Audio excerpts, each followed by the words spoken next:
I was planning to do a quick endurance overview from the whole endurance cycle that very few people actually know, but what is very important in order to actually increase your endurance capacity as well as possible. So first, when you do your base aerobic training, that increases your ventricular volume and your heart's volume, not the power output of the heart, even though it increases a little bit of that also, but the volume of it.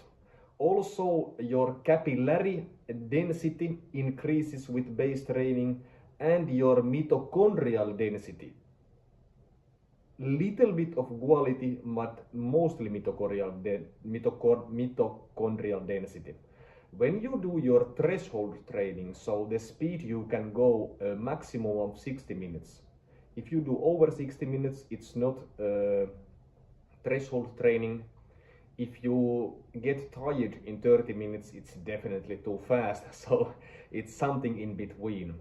That increases your mitochondrial quality. So, and that's why that's the type of training you start to do more closer to competitions. But that doesn't increase that much of your, even though it increases a little bit, but not as much of the mitochondrial density as the base training does. So that's why it's it's on the peaking phase. Also, it betters your oxidative capacity, and it gives you some ventricular volume and contractility.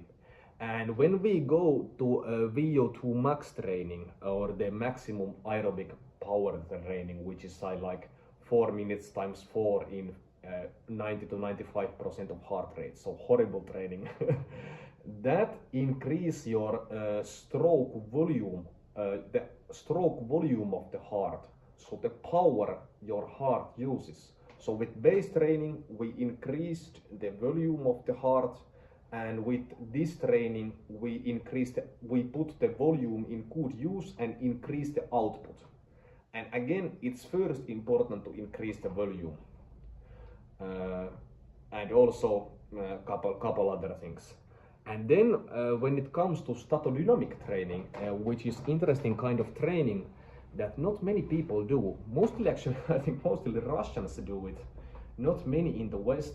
And that's excellent training for increasing your capillarization. They're small veins. It's extremely good training for that.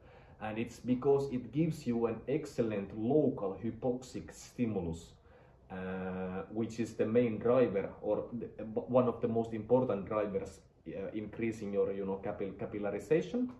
And statodynamic training basically is if I want to do for my squats, I do I am in 85 to 95 degree angle and I stay there. It's you do these 1/10 of a squats in certain range. You do that for 30 to 60 seconds, you rest for 30 to 60 seconds, and you do that for 3 times. After you are done with 3 times, you keep 5 to 10 minutes break, and you do that full thing 3 to 5 times. That's excellent for that, and that's good in your base training season. And what else? Then of course the lactate training, the anaerobic capacity training, that should be only the last 2 to 6 weeks, 2 to 4 weeks before your competition, or before your the last couple easy weeks. So yeah, hopefully that helps. And if you have any questions, and if you need more details in that, please just ask.